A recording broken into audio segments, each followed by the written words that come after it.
Come on in, welcome to my home. I'm CM Coleman, and today we are making Frosty pumpkin pies, little cups with a graham cracker crust.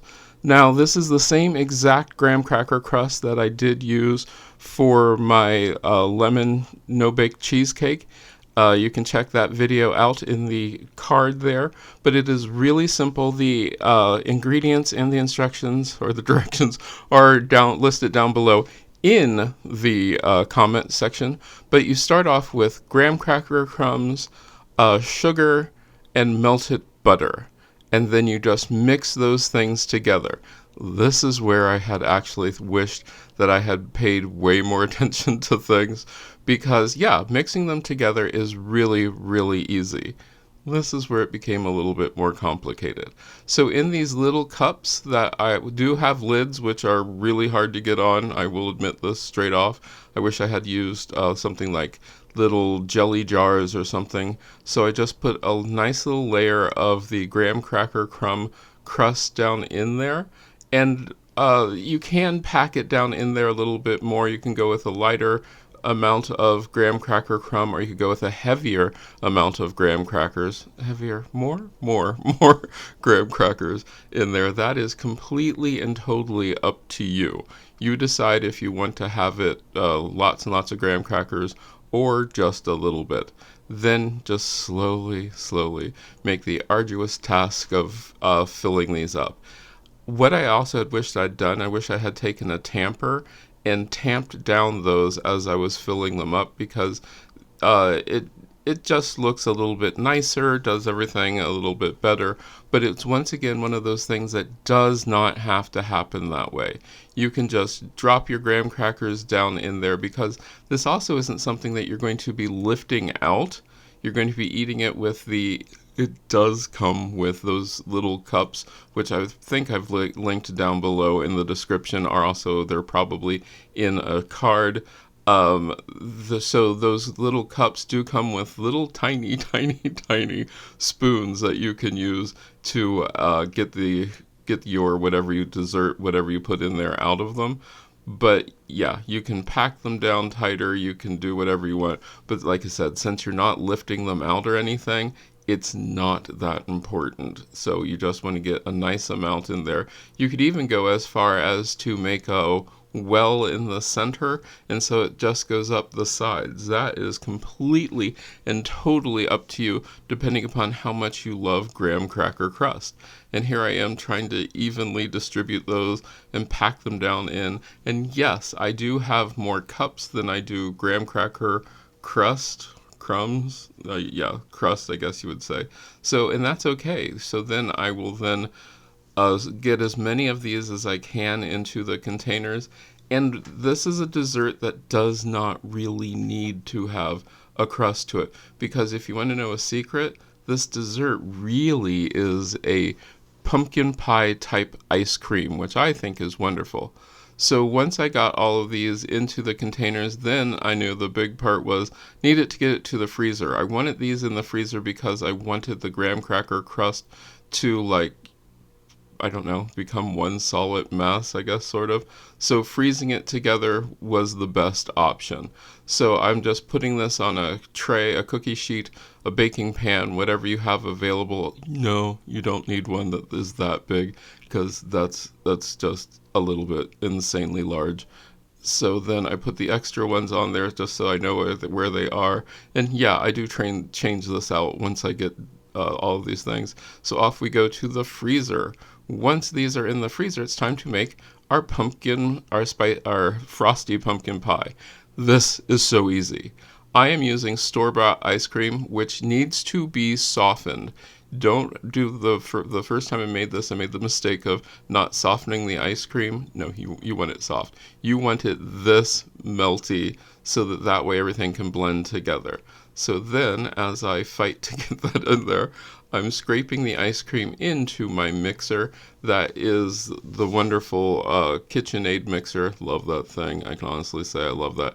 And yes, I do have the glass bowl. Do you need the glass bowl? No, No, you don't.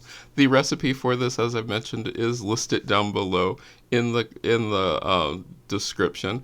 I'm adding pumpkin pie spice. You can make your own if you're interested in that. I will put a link for that in the description. But you do not have to. You can buy pumpkin pie spice wherever you buy your spices. Then we add the pumpkin puree. This this is just so wonderful because it gives you a chance to actually just use pumpkin puree. Now here's something which I did not do on this one, but you can sort of roast that pumpkin puree in your oven. I thought it was an extra excessive step on there if you want more of a roasted pumpkin kind of taste. eh, it doesn't need it. I mean, the pumpkin itself has been cooked to puree it, so yeah. So yeah, you don't need to do that. But if you really, really, really love that roasted pumpkin taste, you can do that. So then we are going to put that all down there and mix it. You want to make sure that you mix this thoroughly. And as you can see, I have what I would call banding, or like you can see spots where everything is not mixed together. So what do you need to do? Well, you need to stop it every once in a while and scrape. Scraping is going to be your friend because this way you can get all of those flavors mixed in together. The other really nice thing about doing this way, or about doing this way ahead of time, which I did do this way ahead of time, is the fact that then you can let those flavors meld together. I'm here checking to make sure that everything is blended in fairly well together, because if it's not, you're going to have like a separation of vanilla ice cream with, I don't know, with like pumpkin. Yeah, that's the thing. So then once everything is mixed together, this is probably one of the easier ways to do this. However, I do sort of wish that I had a piping bag and I could have just piped it in there, but you can just simply pour it in. I'm sure you're going to do a better job scraping the bowl out. So now we do our normal, we're just going to start pouring it into the little cups with our graham cracker crust. You want to keep an eye on it because those things fill up really fast. So then we just go through this and pour, pour, pour. It did make quite a few of these, and luckily I had extras, so some will have the graham cracker crust, others will not. They'll just be your normal, ordinary ice cream cup, I guess you'd call it, like a pumpkin pie flavored ice cream cup. So then we can pour those in there, and yes, I did run out. I'm being really extra messy there, and I realize that. I did run out of more, I had more ice cream than I did cups, and you know what you can do with that? I'll show you in just a second.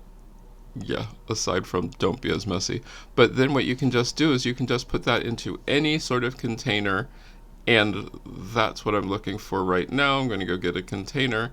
And so I will then put the extra ice cream or the pumpkin pie, frosty pumpkin pie mix, flavoring, whatever you want to call it, into this large container. Yes, I will clean up everything so that it looks nice and everything. But this is how we got the whole step that we were at. We were at with the whole frosty pumpkin pie. It goes into our little containers, and then this all needs to be frozen. You can freeze it. You want to freeze it till it's fairly solid. A lot of people like to freeze it, and then just before they eat it, they'll take it out of the I've lost my mind now. They'll take it out of the freezer and put it into something like the refrigerator for maybe like a half an hour to an hour, so that way it has a bit of it isn't as rock hard as it is.